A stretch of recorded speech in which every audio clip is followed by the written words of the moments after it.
Good evening, everyone. This is GB Interacts Live. It's time that I interact with some of your fave in the gospel scene. It's a time that I get to know behind the scenes, their backstories. We are inspired by the conversations that we've been having so far.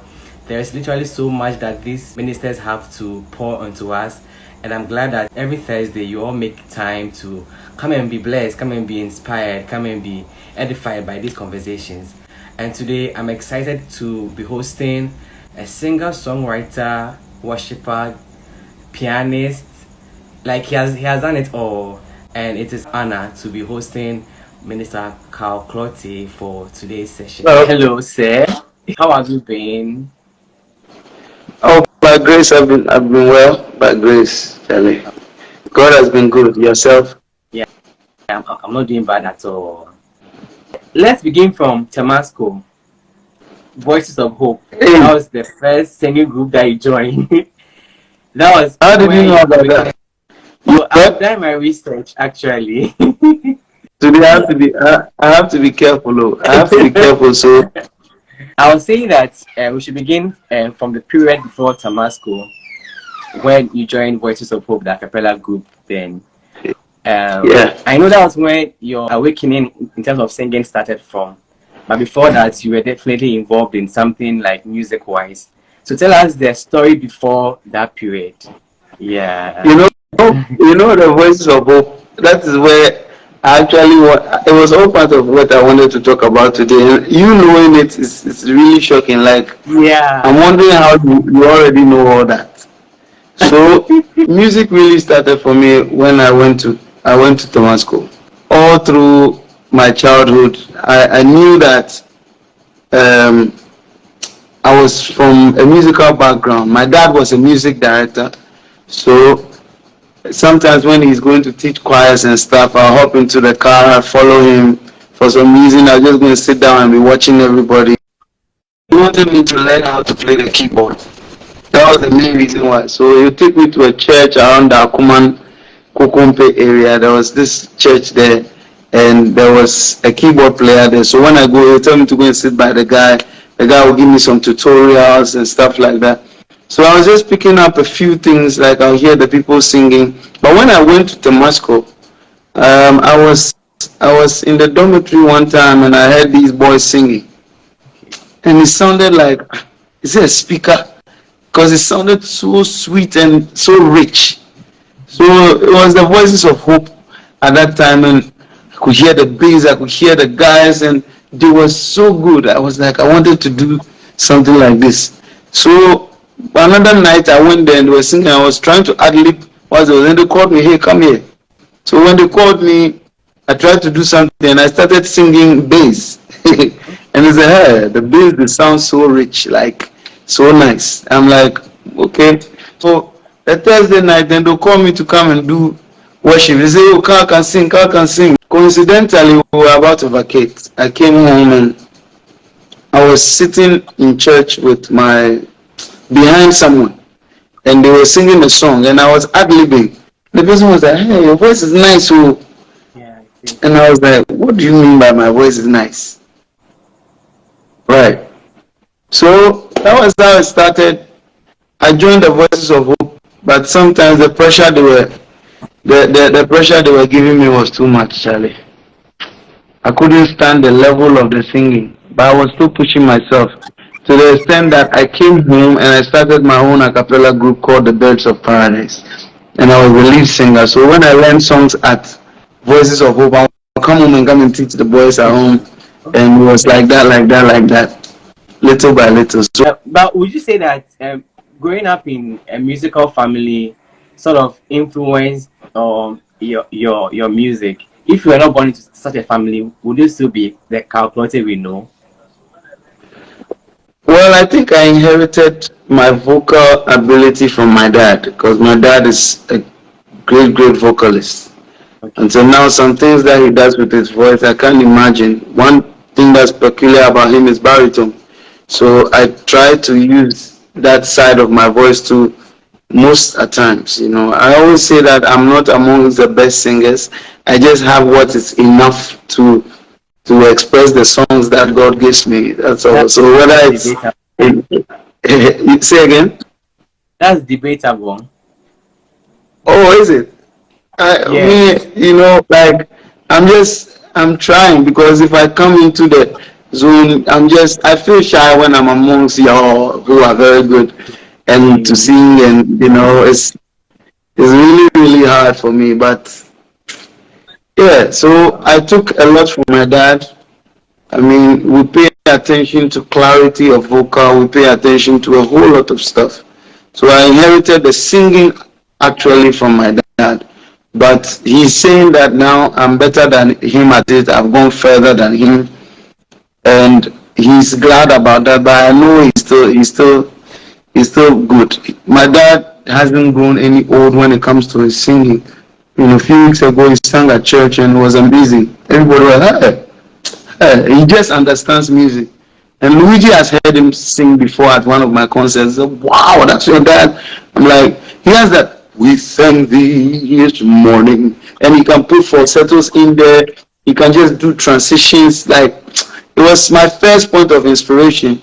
But then I wanted to take it a step further. You know, listen to a little bit more R&B here and there to embellish the raw nature of my voice. Okay. Yeah. Then few years from then, you took part in TV3's Bands Alive.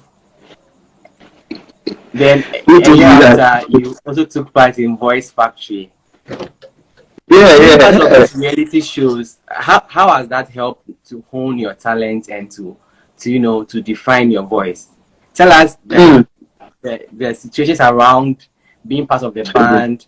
I'll ask a few more questions about the band, but just give us a little bit, how that show helped you in one way or the other.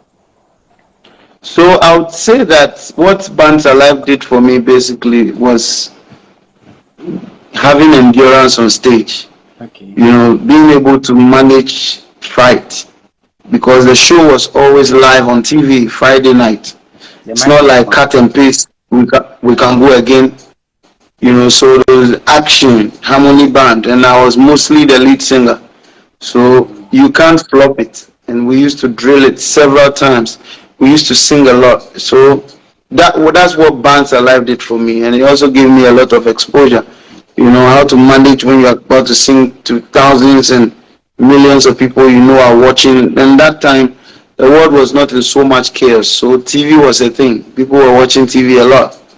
And I think smartphones had not come around. So TV was your main source of entertainment. If you wanted YouTube, you go to a cafe. Yeah. So I would give that to the endurance, and the stage fright went away. From there, I think the band couldn't go on, so I decided to go solo. That's Okay. when I joined Voice Factory the next year, and it was a one-time audition. I didn't even need to do because the first audition was so good. I didn't look like my voice. I still don't look like my voice. After singing Jessica for Paris Afora, who's that guy? And all the judges came and they were like, they just passed me from the top. Like I didn't need to audition again. Some people took a second round, but they were like there was a particular crop of people that had just gone through. So Voice Factory was the changing point. Then I met a voice coach because I was just using my voice anyhow. When I was in SHS, when I sing, I was always raising my head before the sound would come out, and people used to laugh at me with that. And I had to find a way to fix it because I didn't really like the way they would laugh and tease me and all that. So meeting this voice coach, I learned so many types of R. Kelly riffs and Brian McKnight stuff, and I'll come and stand there and I want to do all of it, and the contestants would be laughing. I thought I was right, but Mm. sometimes I'll do a run and it won't end on the right note, but I think I've done something. Yeah, I'm a superstar. So yeah, what's up? Yeah, I'll do all that, but it wasn't working for me like that. Then Freeman, his name is Freeman, my voice coach.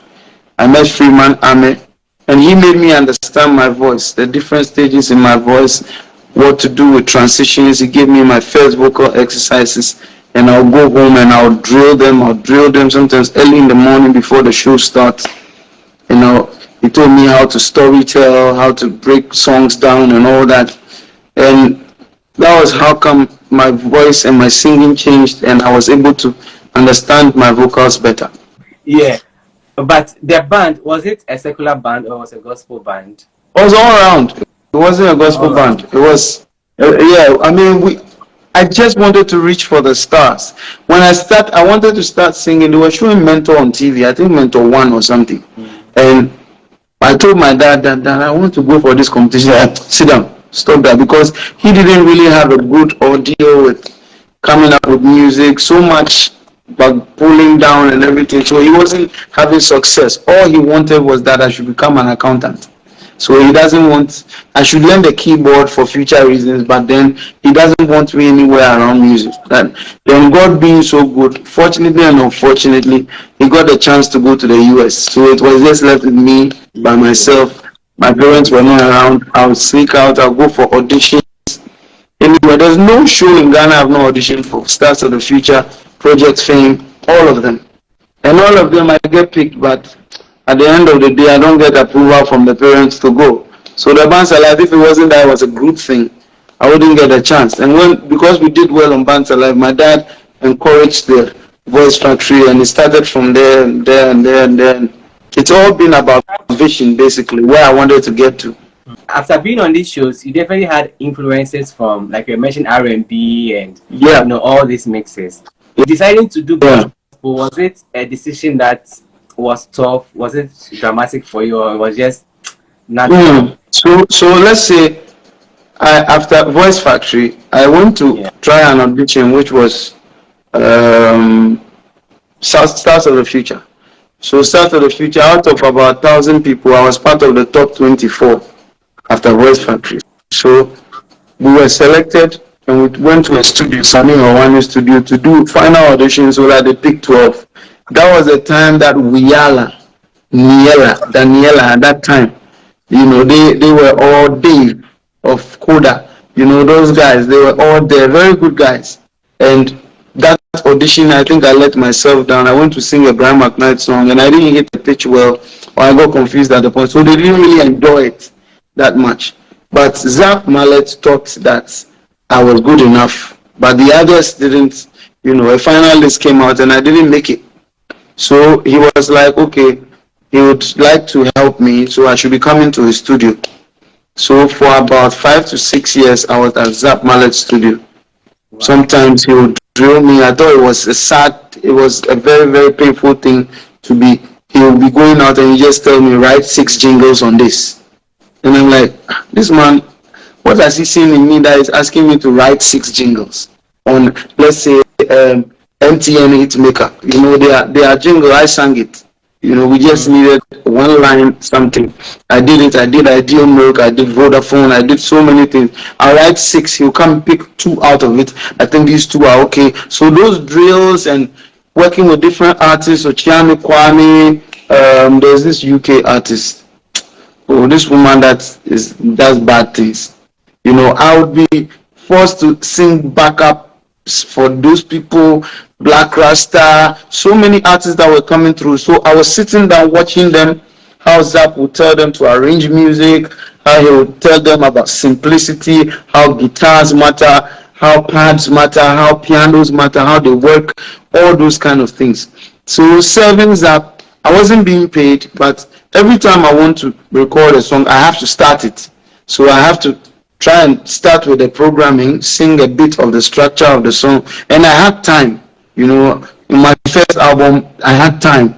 I'll play the songs, take the drums out, let the strings alone play, and I'll just write it based on how I wanted the music to be represented. After writing, then I'll add the beat, it makes sense, then I'll sing it again. So I had time to sit down. I still do have time, but it's not as how I so wanted to come out at that time. As I sit here right now, I think with regards to music, I've written enough that can carry me for the next 4 years in terms of recordings and stuff. So I need to do ahead, so pressure will not be on me. Unless I get something out of the blue, then I can write. Sorry, I'm talking too much. Oh, no. We're actually enjoying it. Enjoying it. Yeah. So that means that it was never a struggle deciding to do like gospel. It was never a struggle. Gospel was not really the thing I wanted to do. Initially, I was doing love songs and inspirational songs. Okay. So I wrote a few love songs here and there. Then one time from an audition, I closed, and it closed early, so I came to church. When I came, the second service was in session, and the person that was supposed to do ministration wasn't around, so they called me. I was wearing a vest with jeans and stuff like that, and it wasn't even acceptable in my church because my church is more traditional than, contemporary. So when I was singing, then all of a sudden I started saying stuff on the stage. I will serve you for the rest of my life. My voice belongs to you. My life belongs to you. I will not sing any other songs apart from songs that bless your name. So after I sang, then I knelt down. And the pastor called that they should pray for me because some of the things I said on the altar are serious. So if I go against them, it might go against me. And since then, my life changed.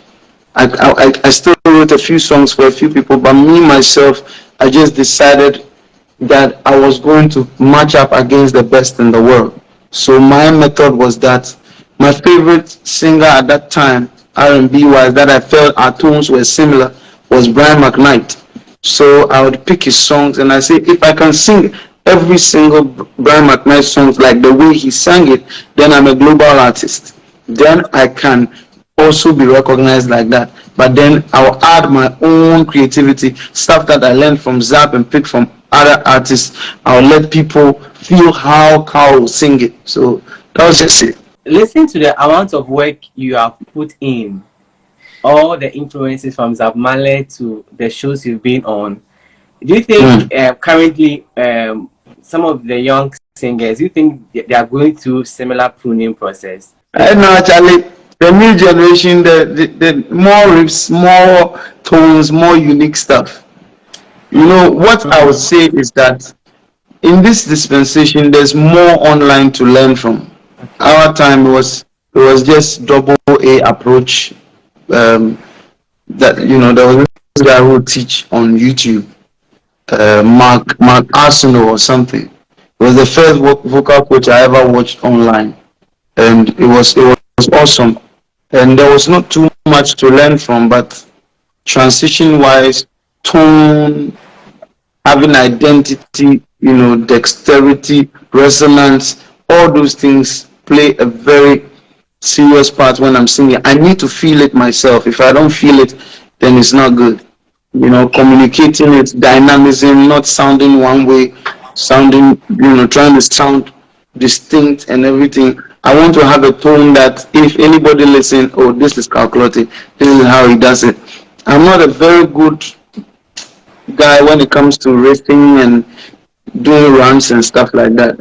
I try because there are people that are born with it, but me, I try small, so that it can be able to help me a bit. But that's just I drilled myself. Like when I started, we were living at Latavio Koshi. I'll pick a Walkman. I had a Walkman at that time, Sony.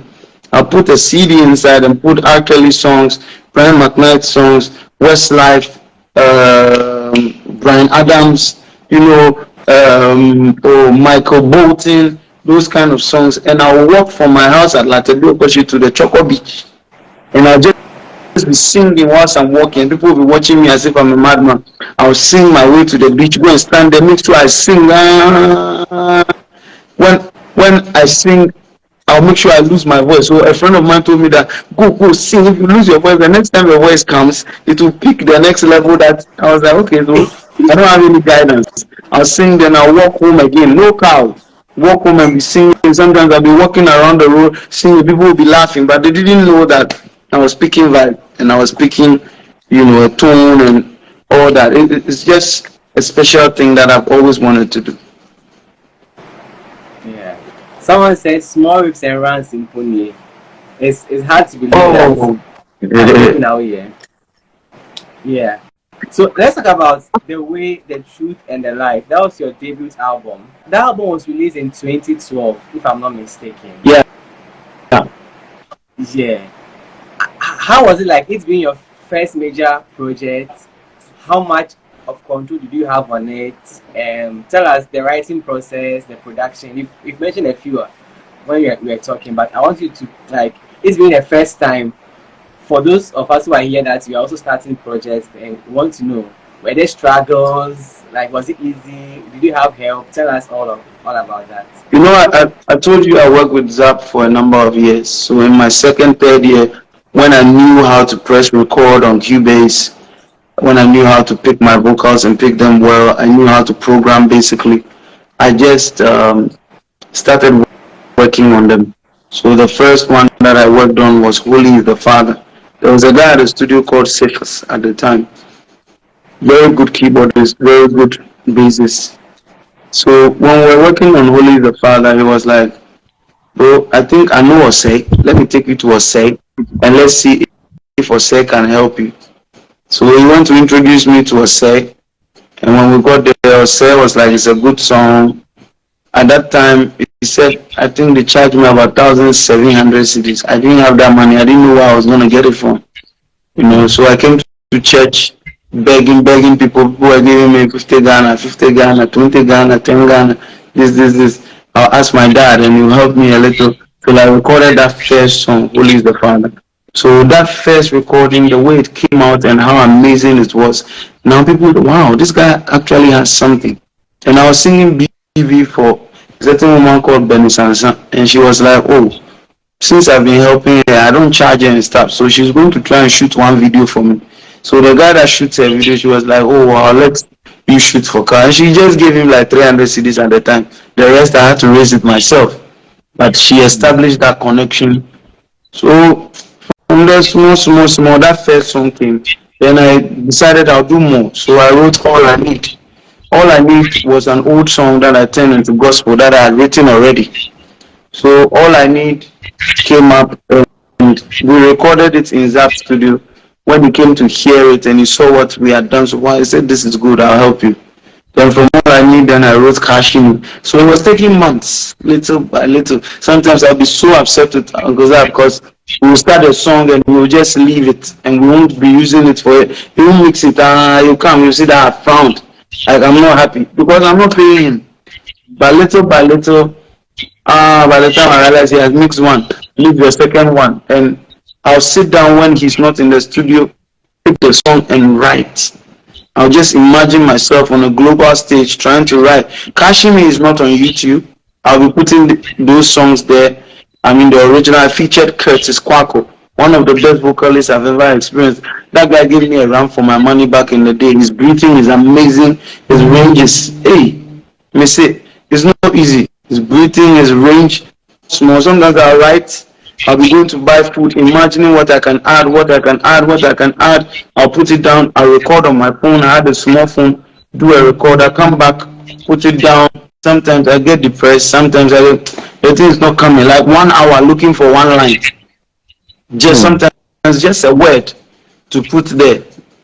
And I thrive on when I'm done writing and people are singing it or someone hears it and they say, wow, it's nice. Then I feel encouraged. Then now within myself, I start to get different vibes for the song, different ways I can sing it and make it sound amazing. Wow. So it means that it would have been easier if you had a record label. If I had a record, yeah, of course, it would have been easier. I mean, the record label would fund everything.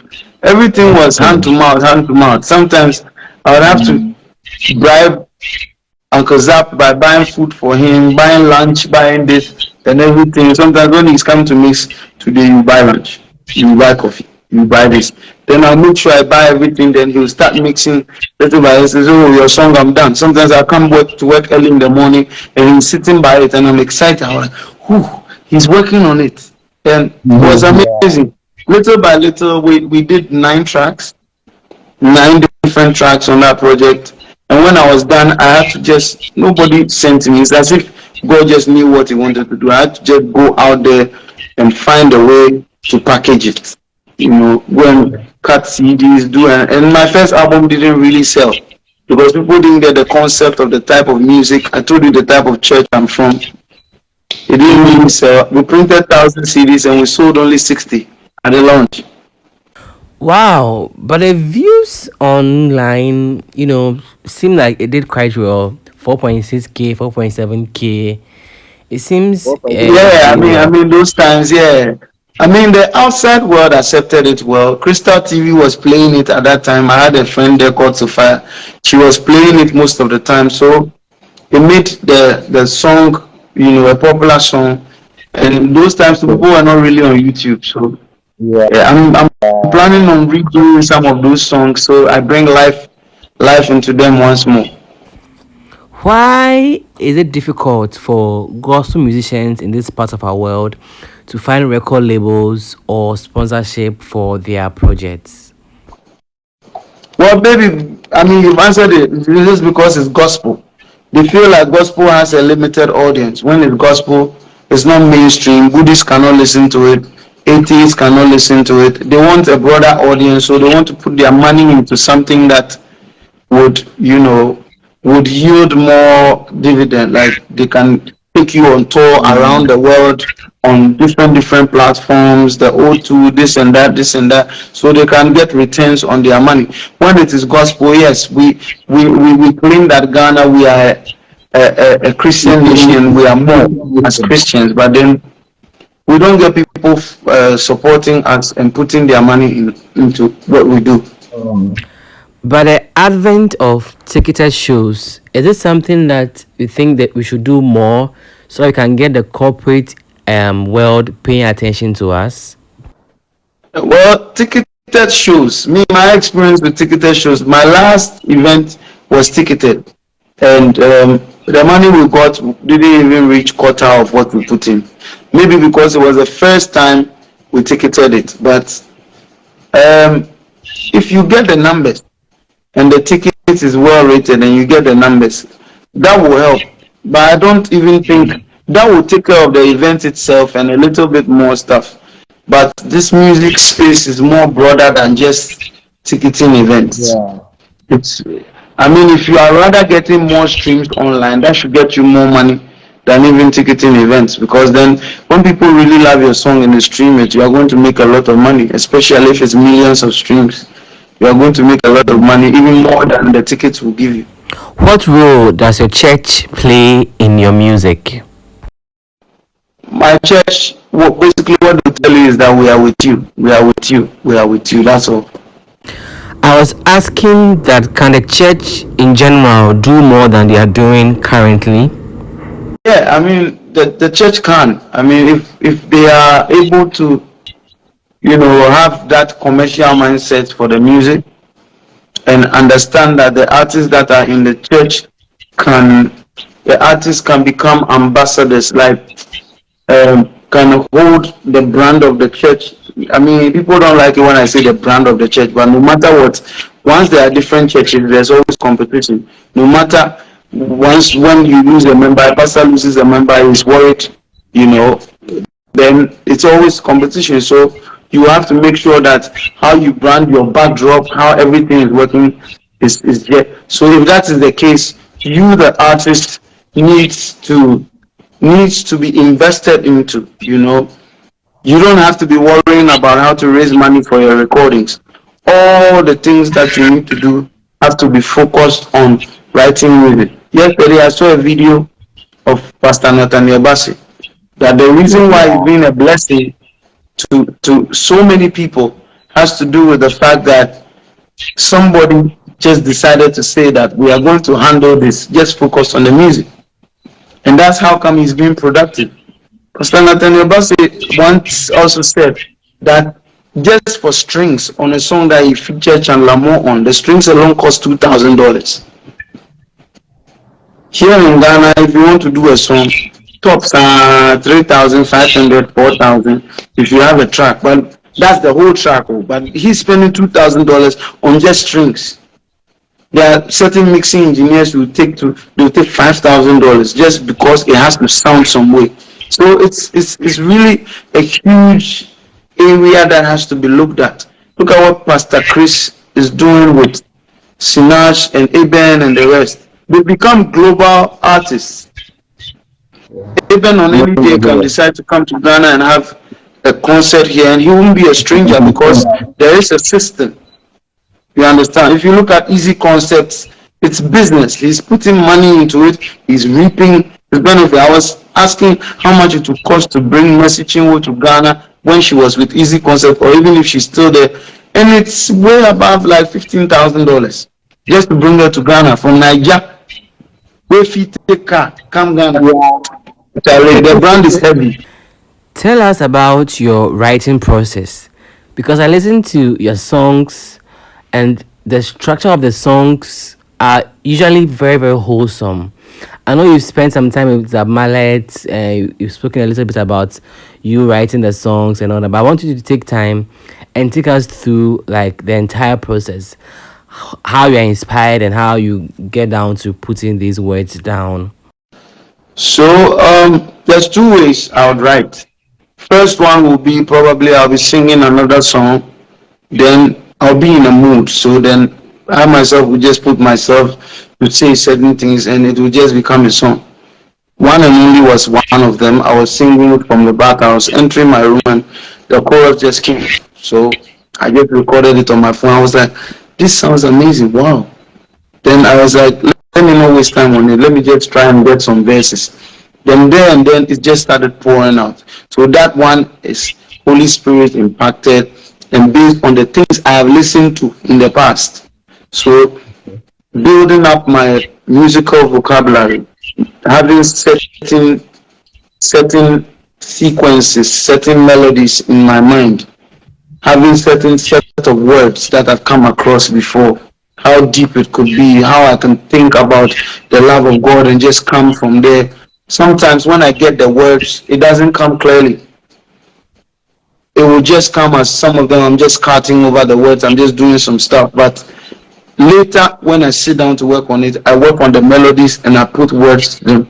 Some of them I have to scratch it and use the same melody, write again, cancel, write again, cancel. All the songs that you hear, some of them have broader parts to it, but when it comes to production stage, they cut a lot out because it will make the song too long.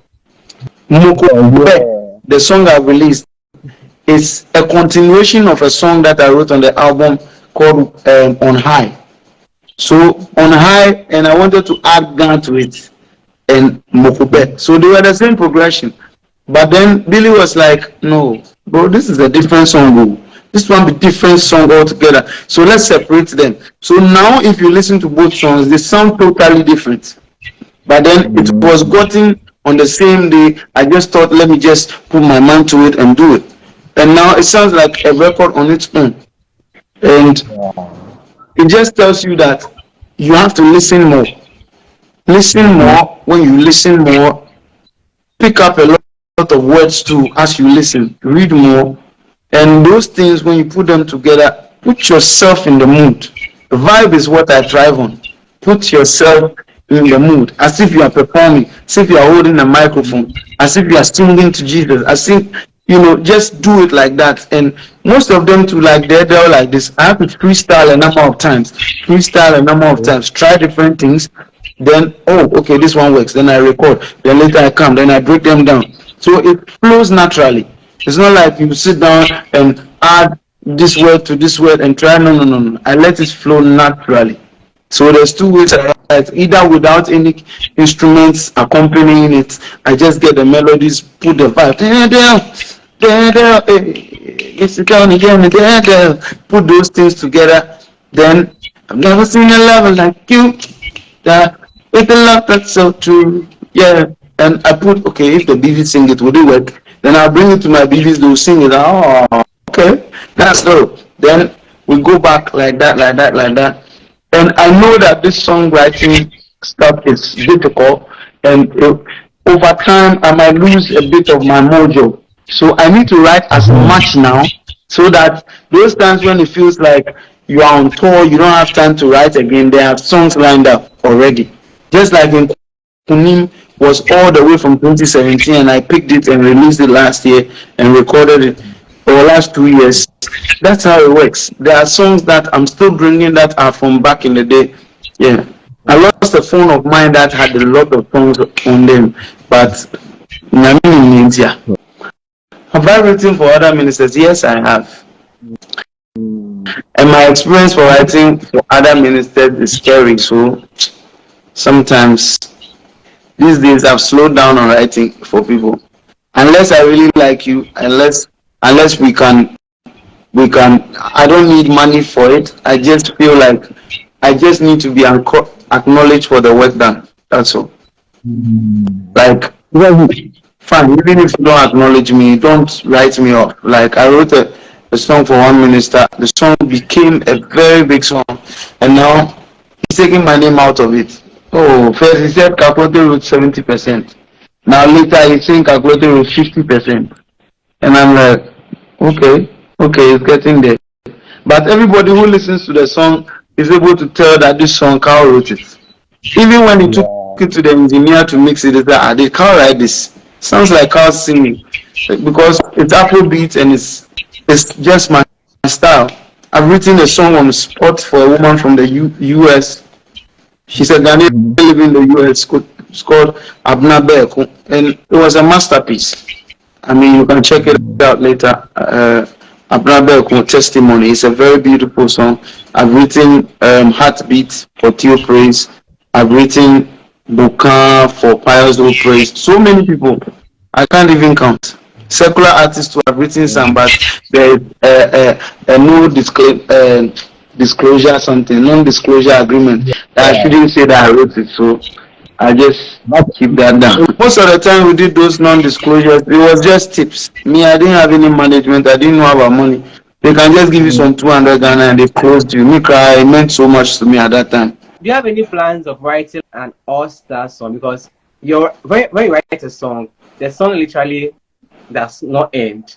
So sometimes I feel like it would be nice if you had a song where you have Jometo here, you have Celeste Donko, like different verses, and they all come together to work on it. Do you have plans for something like that? I've thought about it honestly, most recently. Like having, these people that you mentioned are very good writers as well. So if you put them on, most of them might not be comfortable singing verses you wrote for them. They might want to write their own verses to it, but then starting it off, getting a good chorus, some good hooks, and putting such legends and top artists on would be an honor. I've thought about it. I'm sure it will come to fruition very soon, one of these days, because I have good relationship with them. So doing that wouldn't be, we can have a proper all-star song, just like back in the day when the gospel artists did it, and it shall become an anthem in Jesus' name. Amen. I'm really looking forward to it. Now, yeah, about your biggest song, One and Only. Yeah. People are still listening to One and Only today, and they still sound good, because the song is like an evergreen song. It's very timeless. I know most people would like to know, like, you've already shared a part of the story, but I want you to like tackle it, like, because it's most of us our favorites. I want you to take that song and break it down, cry for us. One and only, one and only, one and only. So just like I said, I got the song from the backhouse. So it was search through eternity.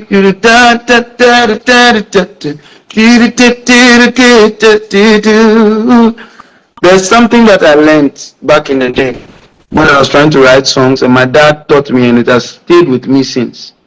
He says that always make your melodies progressive. Let them vary, So he gave me an example with Minister Neo Kain's Mokobe. That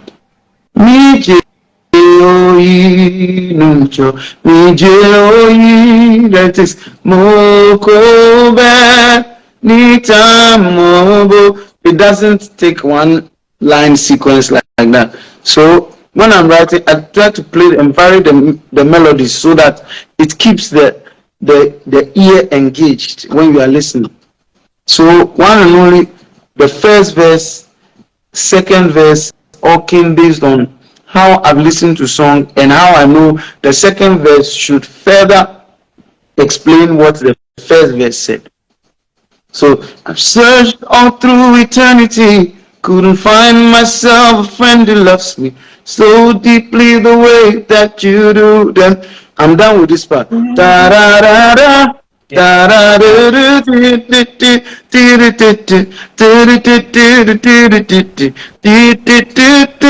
then I end that part. Then what I need at the end of my first verse should be, the note should end on a very favorable note that would make the chorus look beautiful. Okay. Because then I wrote the chorus first. So if I'm writing the verse, it should end in a way that the chorus will not look alien. They should look like it's one communication. Then when that ends, my one and only God, you're my everything. And when I started, God, you're my everything, I repeated, God, you're my everything twice. But going on as I was rehearsing with my babies, one of them, and my second verse is usually, see, we have higher pitches or higher note selections. So, so many times I tried to do it on my own, but you came through for me. You never gave up on me, yeah. Stuff like that. So it will start with, see the first verse. I've searched out through eternity, but this one says so many times. So I always want to take that higher pitch or higher register with the second verse, because the music is now growing into a different level, especially when it's going to lead to a bridge, So if it's going to get to a bridge, or it will get to a point where a bridge has to come, and the bridge is also going to escalate on the music, then you should start charging up from your second verse. So after the second verse too, it should also end in a way that between it and the chorus, it has that seamless nature. The bridge on this song, we were so high that we can't bring it down now. We go, I am redeemed, and it goes. And that record, I didn't overdub my vocal, I didn't touch anything. It's just like Mokube. I just did everything as is. I don't like doing it. I feel like I'm cheating if I would do that. So I don't like overdubbing my vocals. I either get it right, do a little correction somewhere if need be, but usually it's not my thing. They say it's better for professionals reasons, but maybe we'll get there. But until we get there, for now, I have to manage and write the music in such a way that people can actually feel what I'm feeling. In that they'll be blessed. So if you have any questions, you can ask. Basically, that's how I'll tell you I write the song. I think of it in the second verse in a way that it should further explain what the first verse said, but even in a more emotional way. Yeah, like there's usually a lot of emotions when you sing. Like it comes from a deep place. You understand what you're saying. You mean what you're saying. So like you don't have a choice that it's going to definitely like move you. Yeah. That's how I go with it. Let's talk a little about Calvary Worship. Yeah, it's been 10 years since we started Calvary Worship. The first edition was held in 2014, and it's just been the good that has brought us this far. It's been difficult because the organization process is hard. Putting things together, rehearsals have become more expensive. Production, post-production, mixing, mastering. But now, I don't believe I should have a concert where I would have good lights, I would have good video, and not get a record out of it. Add base to the experience of getting the songs at first glance. That's how I test if the song is recorded. This year we're 10 years old and pushing ourselves to the limit. We're bringing in an artist from SA, Putumati. So I know that around this side people don't know her very, very well, but she's an amazing singer. She's good, and I'm proud and glad to be able to host her here in Ghana and introduce her to the Ghanaian market and to the Ghanaian audience. So they will all be blessed. I'm doing a song with her, by the way, on the stage, and it's going to be announced you that the song is already written. So I'll be sending her a copy this week, so she can add her 2 coins to it and start. She also wants to do some Ghanaian songs as well at the concert. So she'll be touching down the week of the concert. I'm sure it will be an amazing crowd. Pastor Isaiah is on the bill as well, and God willing, I'll be doing a song with the Papa himself, Pastor Isaiah. Alexandra is on the bill. The way the program is structured or tailored, every artist that we make headline is one that we've targeted to feature. So if you see anyone on the headline artist, CLOTTEY will definitely be doing something with the person, unless the person didn't make time for rehearsal. But that's the plan for the concert. So Putuma and I will be working together. The song title is "I Am That I Am." That's the theme for this year, and it's a classic. I promise you. Yeah. Is the date out so that we can start looking? Yes. It's happening on the 30th of April. Cover worship always on the day of April every year. So it's not like we've decided to do it on 30th April. It's last Sunday every year. Whether it's the last Sunday last year fell on 1st May. So we didn't have a Sunday last Sunday, so we did 1st May. But this year it's come back to 30th April. And it's going to be awesome. No one should miss it. I'm poised. I'll be going back in the day doing a lot of the amazing songs that all of you love. It's going to be back to back. We'll record about 3 or 4 new songs, and it's going to be great. So the Shida album will be out in May. We wanted to release it on the day of the concert, but my team and I had a discussion that it will be prudent. I even decided to seek, season, because so much has gone into the album. The album is actually ready. There's just one song to be finalized, which is the Shida song itself. We are planning on releasing it a week or 2 after the concert. So we'll have like a private album listening. So the songs that people haven't heard yet, we'll play to them and all that before we put it out live. Then it goes live, then everyone can enjoy. Okay. So let's talk about Mokobe. That's your newest song. Yeah. It features Joe Metal. Please, can you hear me?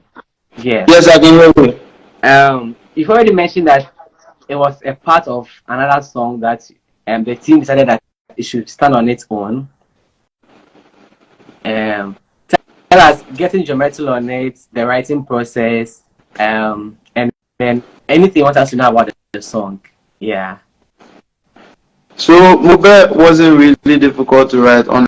I would give more kudos to my producer for encouraging me to record that song. For some reason, he just fell in love with it when I sang. He was like, you don't know this song in the view.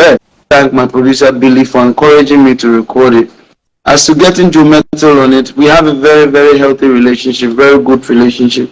I've been to his office where we've had different discussions, and he said to me personally that he sees himself in me, and my story is similar to his. So whatever way he can help, he would. So one of the things he told me, the plan was for us to do a remix of One and Only together. But anytime we tried to do the One and Only remix, something came up. It's either not around or my producer is not available or something. So when we're going to do this recording, I just talked about it and I told him, which is really good. I see him. If he would love for us to do it, I mean, he could come around and everything. So he has a gig on that day and he'll see what he can do. So I called him that day. I sent him some of the recordings we did and sent the song to him. But I think he couldn't listen to it. He was so busy. And I even thought he wasn't going to come. So I planned to do it alone on that day. So I was recording one of the songs, and after recording, Kakaba called me. He was recording and said, Joe is coming. So the one we're going to do with him, do another song so that when he comes, he can still do the song with you. So we skipped and we did another song whilst we were waiting for him. So in that song, he came in, and when he came, he had lost his voice. He was very tired, and he said, but you let's try once and see. So we didn't even rehearse. We just said, okay, from here we are going here, from here we are going here, we are going here, and let's try. Maybe sometimes the first time we pick. I said, okay. So it was just one take. We just started it, and boom. And we were supposed to end, and it just became spontaneous. And he came in with, we have searched and searched to nobody. Everything was just on the spot. And I just thank God that I featured his attitude right now. with the song. And he was impressed with how we hadn't rehearsed, but we were able to duet beautifully at certain times. And it was just, I was actually nervous doing this time singing with him, but we killed it, I think. I hope so. Yeah, you did. You did. How are people receiving the song so far? Very, very well, honestly, because it took a while before we released it. I was nervous because I had listened to it for a long time, so I was feeling, hey, will people like it? Is it good enough? What would I do? Hey, or we should shoot a new video for it, because so many people are anticipating calculated metal. They want it to be something fresh. Should it have been an Afrobeat song? Should I have written this type of song? This is the only time I'll get a chance to feature him. You know, all those kind of things were running throughout my mind. But when it came out, how people received it, how people saw the excellence and the hard work that we put in, I was just relaxed. I said, Charlie, go do your thing. Yeah, I was saying in my review that it has a similar touch like Neo Kain's Mokobe. I think that song is also very timeless. Yeah. Yeah, I was saying that so if it's really pushed, it should be a song for generations. Yes. We are on it. We are doing our best to push it to the limit. So yeah. When all is said and done, what really wants to be remembered for? What would I want to be remembered for? Heartfelt music, great songwriting, a unique sound, basically, and making impact. Because then I want to turn what I'm doing, which is music, money, so I can support a lot of people which have special needs, people that have autism, that have cerebral palsy. You know, I want to fund and support them, wheelchairs, those things. You know, I want to be known as that philanthropist, gospel artist, songwriter, whatever there is. I want to be known as that guy that impacted his generation so mightily. Yeah. I want to ask one last question, then I will indulge you a little to sing some parts of Mokobe for us. Right. I know you have a global dream. When God spoke to you, He has told you that He's going to make you a voice for nations. Yeah. I want to know how are you seeing it coming to play? Are you putting any measures in place, or it's in the hands of God? Well, I am doing what I can. I'm doing based on instruction, recording the kind of songs that would attract certain artists that are of a particular caliber. I have aims of featuring artists like Todd Dulaney, featuring artists like Jonathan McReynolds, which is very expensive to do, which would be very expensive to do. But I know the God that has put this dream and this plan in my mind will make it possible. I believe one of these days they might just chance on one of the songs and wow, this is an amazing artist from Ghana and would like to jump on a song with it. You know, and when that happens, I know by God's grace I will be ready. I will be ready with the know-how, with the ability, so that when I sit with a Todd or a Jonathan or a Marvin Sapp or anyone, we can be able to scribble down something amazing for generations to come. That can be one way that can happen. The other way that can happen is I could have a song that will blow up everywhere without me even putting any effort in it. You know, when that happens too, I know that. So God is not one way. I have mindsets that I'm putting to play that I'm working towards these tangents. I want to get these guys. I want to feature them. I want to do things that people haven't done before. Now I want to take the extra step, pray and push Ghana to the globe, push it. I want the songs, work it out. Recently, I tried to work with a kind of marketing firm that promotes gospel music globally. And the kind of budget they were asking for, I was like, wow, with God, all things are possible. They are asking on top of $50,000 and stuff like that, so they can put you on certain platforms and listings. And we'll get there. I'm working at it. Very soon, when God opens the global door and I start traveling around the world and being a blessing to Christians in major churches and global churches around the world, I know that will work out. But the first step is to be ready at that time when it comes. The second step is also working out ways and means to be able to move out of Ghana freely to whichever country I want. Then proper invitations to be so people can have a feel of the suitful aura that God has placed in my voice. Amen. Amen. So I'll say I will indulge you to sing Mokobe. Mokobe has been sung already. You people know that thing. Yeah. 2 days ago, I went to Metro TV and they made me sing the thing. And my team are like, we all know how you sing the Mokobe. How come now you are singing it some way? I'm like, I think basically I'm singing it like that. I've seen that people have accepted the song, and the way they've accepted the song has made me more excited about it in presenting it in a particular way. Manche manche anyonyam sabo yebo sele mokobe manche manche anyonyam sabo yebo sele mokobe say mokobe Mokobe, yebo sele, Mokobe, Mokobe, Mokobe, yebo sele, Mokobe,